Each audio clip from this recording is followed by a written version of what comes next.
Good afternoon, everyone. Obviously, we are disappointed. The bills that we had at the end of session were true compromise bills, both a tax bill and a bonding bill that would have put $550 million of tax relief into the pockets of middle-class Minnesotans and over $700 million of money into our road and bridge infrastructure. Those things are now not going to happen, unfortunately, because of Southwest Light Rail. And you know, I respect the governor and I appreciate his position, but a few months ago he stood before you and told you he was not going to hold the tax bill hostage. And he just stood in front of you and held the tax bill hostage. I did ask him in the meeting if he would consider doing a special session, set aside the things we can't agree on, and let's be Minnesotan, let's be Minnesota nice, and let's focus on the things we can agree on. Let's get a session and just work on the things we can agree on. And the governor flat out said, no, we're not going to work on those things without Southwest Light Rail. I'll remind you that Southwest Light Rail is a very controversial project. There's two outstanding lawsuits. Even Chair Dunnick said in an email to the governor that the feds were not likely to fund Southwest Light Rail until that litigation had resolved itself. You know, we think those are important factors. We think those Minnesotans should be heard, and we're not real happy with the process in how Southwest Light Rail has gotten here. There's been millions and millions of dollars spent, hundreds of millions of dollars spent without legislative approval, and unfortunately, that's not the way these kinds of projects should work. It's going through the wrong neighborhoods. It's not going through neighborhoods that have low car ownership where you'd kind of expect the folks that actually need to ride the train. It's going through and will destroy parkland. It's skirting environmental review process. I mean, I could go on and on and on about the problems with Southwest Light Rail. But unfortunately, when I talk about Southwest Light Rail with the governor and Senator Bakk, they don't even want to talk about it. There's an assumption that Southwest Light Rail is just going to happen and that I need to get on board with it. Unfortunately, I think there's too many problems and flaws with Southwest Light Rail for us to put a stamp of approval on something that probably should not happen. And there's a large number of Minnesotans, including Democrats, who do not support Southwest Light Rail. So it's really unfortunate that all of the good things that we worked on and all of the agreement and compromise that was made is being cast aside because metro area Democrats aren't getting Southwest Light Rail. But I guess some good news for taxpayers and for folks that care about us spending our dollars effectively and efficiently. This probably is the end of Southwest Light Rail. And that's probably good news. And it doesn't mean it has to be the end forever, but it means that we should actually go back to the drawing board, start over, go through a new route analysis. Let's weigh it against improvements to our roads and bridges. Let's weigh it against bus rapid transit and other modes of transportation. And let's give it the thorough vetting that it really hasn't had up until this point. It's been kind of shepherded through. You know, I've heard a ton of complaints from residents in these neighborhoods that have talked about how the process has been shortcut all along. And there's been an assumption by Met Council and others that this project would just happen, and it was time for folks to get on board. The train was leaving the station. Unfortunately, millions of dollars were spent and wasted in the process, and that is unfortunate. But you know, we hope that they can return to the drawing board and come up with a plan that can gain more public support and can gain more support from the actual legislature. So, Senator Hann. Well, I don't know if I have much to add. I think it is important to remember that the bonding bill, the transportation package, was passed by the House by a pretty broad bipartisan majority in the last night of session. The tax bill was passed by both bodies. A pension bill, there's some discussion about a pension bill, also passed. I think the Speaker is right. There was a lot of bipartisan agreement on a lot of these bills. The House, I think, did their work. It did get hung up in the Senate at the last minute with the Southwest amendment. And remember, this is an amendment that was brought at the very last minute, was never a bill, never got a hearing. There was a lot of questions at the time of that vote of what exactly that bill did. No one really understood the mechanism. I still am not sure what the mechanism is. I saw something today that said it's an increase in taxes on Hennepin County taxpayers. I'm not sure what tax that is. I don't understand the mechanism. I don't know if anybody does. It was an idea that I think Peter McLaughlin brought at the last minute of the legislature. I guess the question is this is how we commit to spend $2 billion, is we pass that kind of amendment at the last minute that has never been heard in a committee, never been vetted, never had an opportunity for questions, and never had come up before. I have questions about this process, but there is a lot of agreement, and it is disappointing that we can't proceed with the things that we do agree on, and there are many. Very strong bipartisan agreement on the bonding bill, on the tax bill, even on the pension bill. So I think it's a disappointment that there seems to be a hang-up on this, and a lot of it goes to the process that this project has been given in the last several years. It's a $2 billion public works project.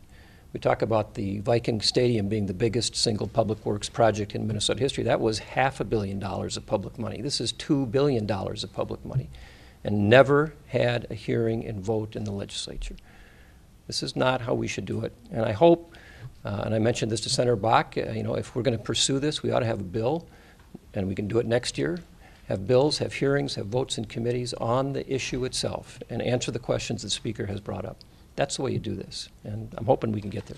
Senator Hann, you represent Eden Prairie. What do your constituents say? Do they want Southwest Light Rail? Well, no doubt some do.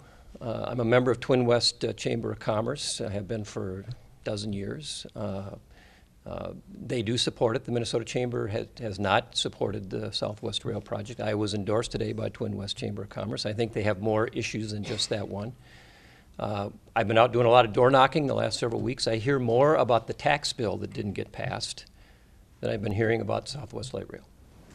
So there's no question there are people who do, but I think, again, the things that people know about it are things that they have read in the paper or heard from advocates, but the questions that are not answered are the ones that people need to know. What is the long-term cost? Who's going to pay it? How are those taxes going to be raised? Who's on the hook to do this? What is the effect of this going to be? What is the real impact? Senator Bakk talked about congestion. We all are concerned about that. We put in a green line between downtown Minneapolis, downtown St. Paul. I don't know about you. Anybody driven 94 between the two cities recently? Has the traffic gotten a lot better?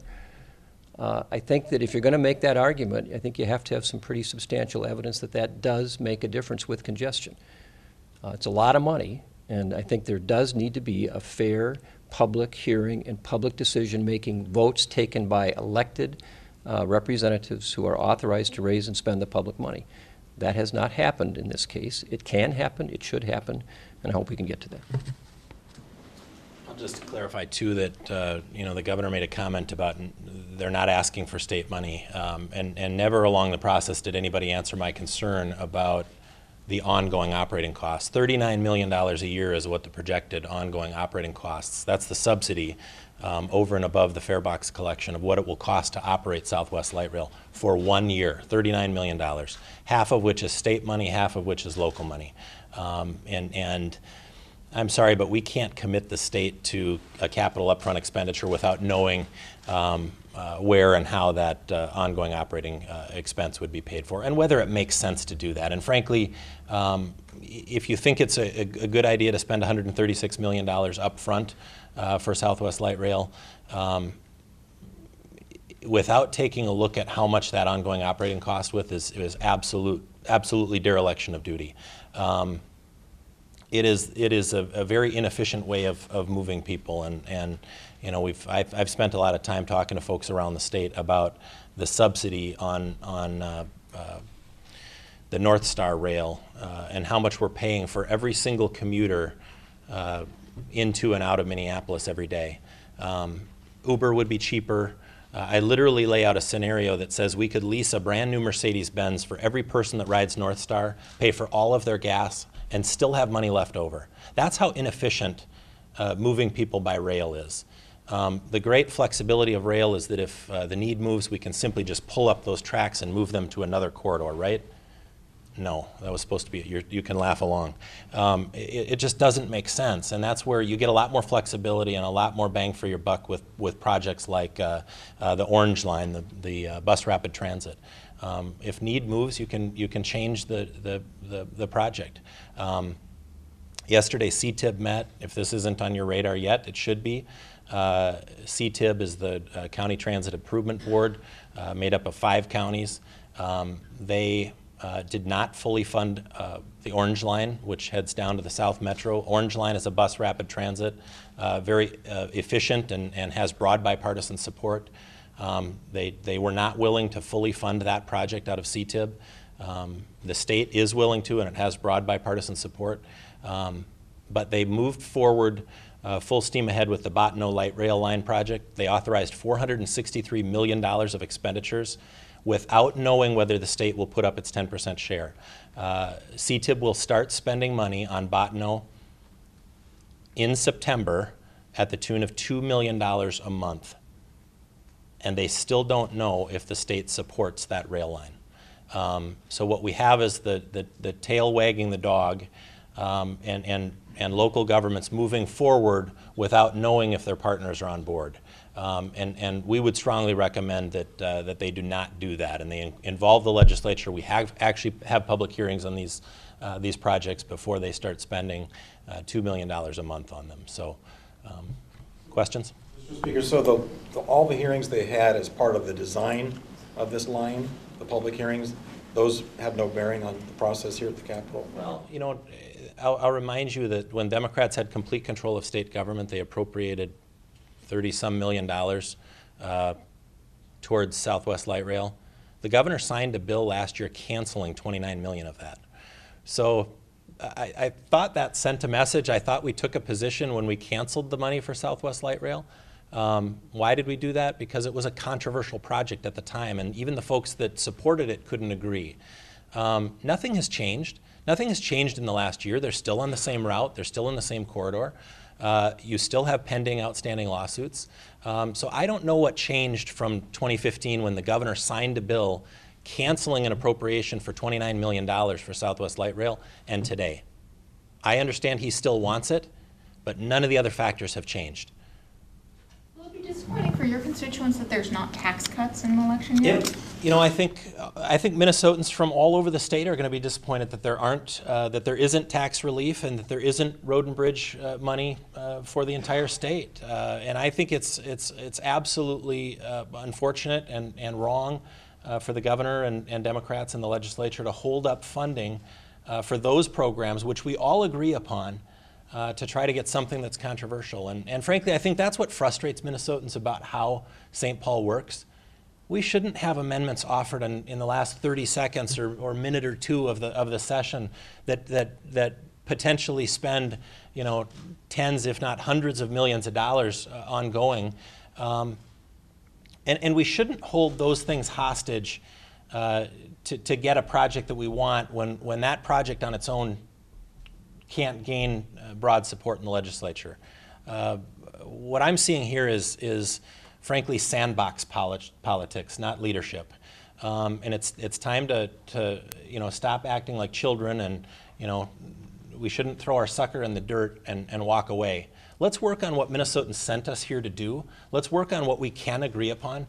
Our caucus was elected 2 years ago into the majority to be a check and a balance on the governor's agenda. We're doing that here. We're saying, you know what? We think we should at least have public hearings on this project before we appropriate $136 million or encumber the state to an ongoing operating expense of $20 or $39 million every year.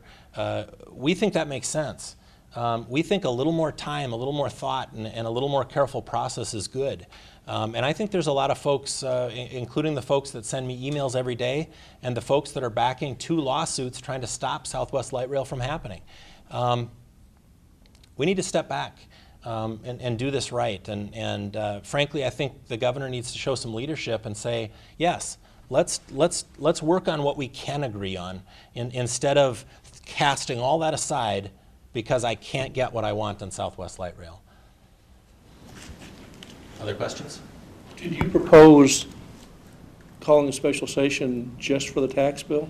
I did tell the governor, I did ask the governor, Governor, please call a special session for the things we can agree upon, the tax bill and the bonding bill. I said just the tax bill. Yeah, and then after he said no, I said, Governor, you literally said a few months ago that you wouldn't hold the tax bill hostage, and you're doing exactly that. And he gave me an answer similar to what he gave you.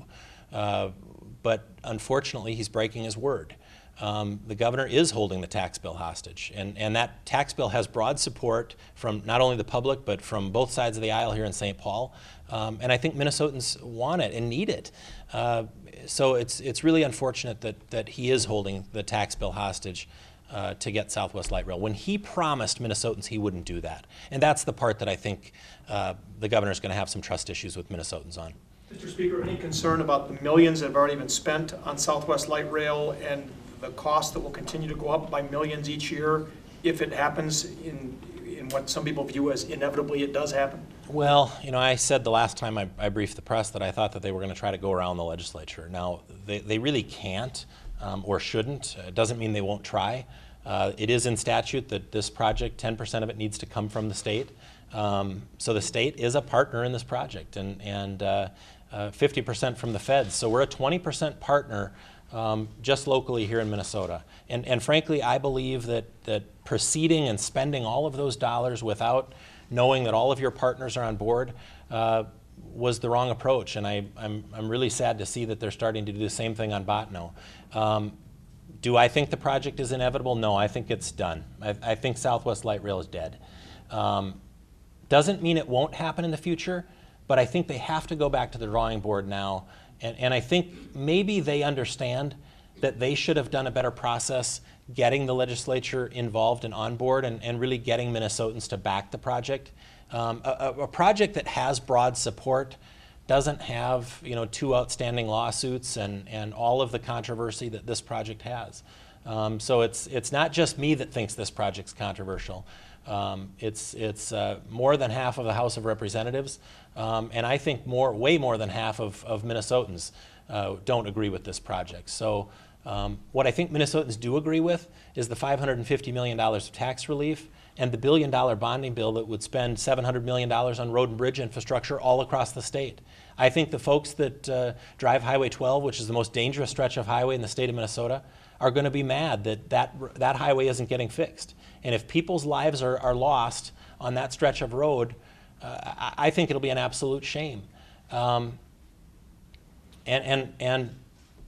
I hope that they don't think that they can continue to try to find a way around the legislature. The statute is very clear. It requires a 10% match, and that's the legislature's way of having a say in whether or not the line happens. If you lose the majority in the November elections and Democrats control the Senate House and the governor's office, is it no longer dead?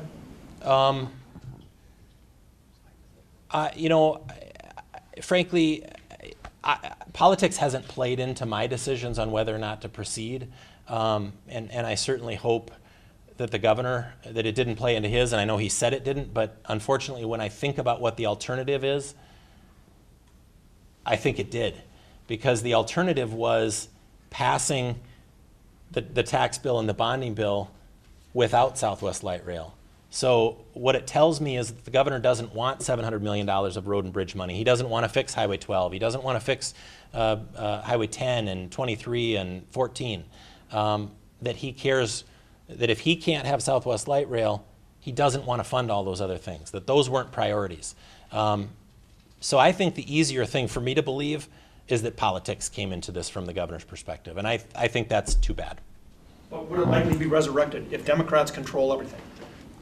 They controlled everything 2 years ago and they didn't move forward on this. I had said, they came to us and said, we have to pass a gas tax now. Well, my response to them was, why didn't you do it when you had complete control of state government? The answer was very simple. It's not popular with the public, just like Southwest Light Rail. So my hope is that Minnesotans reach out to the governor and to Democrats and say, you know what, drop your boondoggle project and let's get on with the operation of the state. Let's get on with funding $700 million of road and bridge projects. Let's get on with $550 million of tax relief that Minnesotans expect and need. Let's do those things. To me, that's Minnesotan, and to me, that's leadership. The governor said that he'll offer a bonding bill next year. If you're speaker, could you imagine supporting a bonding bill? Well, because I read the Constitution, I know that bonding bills have to originate in the House. And I think that's why we've had some of the conversations this year that we have had. I appreciate the governor saying that he will support a bonding bill that looks much like this one with the same projects in it. Although he said he would not, I think he said he would not support the transportation component. I got to tell you, I think these are going to be tough issues for Democrats on the campaign trail this fall. Speaker Thiessen, or former Speaker, current Minority Leader Thiessen, issued a letter saying that he would not support a special session if we had funding in it for Highway 23, if we had funding for Highway 14, if we had funding for Highway 12 and Highway 10. Okay. I mean, we didn't put those projects in there for political reasons. Most of them don't fit in a district that we even, politically care about. But to say that that you won't support a special session if we fund those projects, to me, is outrageous. And likewise, the governor's not on the ballot this fall, but I think Minnesotans can see very clearly why we're not getting $700 million of road and bridge money and $550 million worth of tax relief. And it's because the governor and Metro Democrats aren't getting Southwest Light Rail, period. In terms of next year on bonding bill? Yeah. Could you support a bonding bill like the one that you had this year? I'm also not the one walking away from the table right now. I'll meet with the governor tomorrow or next week. And I'll continue to work for what I know is right and good for Minnesotans, which is to pass a bonding bill and a tax bill. I'll do it now, I'll do it in a week, I'll do it in a month, and I'll do it at the beginning of next session. Because I think that's what's right for Minnesota. Democrats are the ones walking away from the table today, and they're doing it very clearly because they're not getting Southwest Light Rail, and unfortunately that's wrong. As you're trying to get your representatives reelected and and increase your majority, Yeah. Do you feel any kind of a Trump impact on making that more of a difficult job, or about the same, no impact? I think Minnesotans elected us for a few different reasons. Number one, I think they wanted there to be a check and balance on the governor's agenda.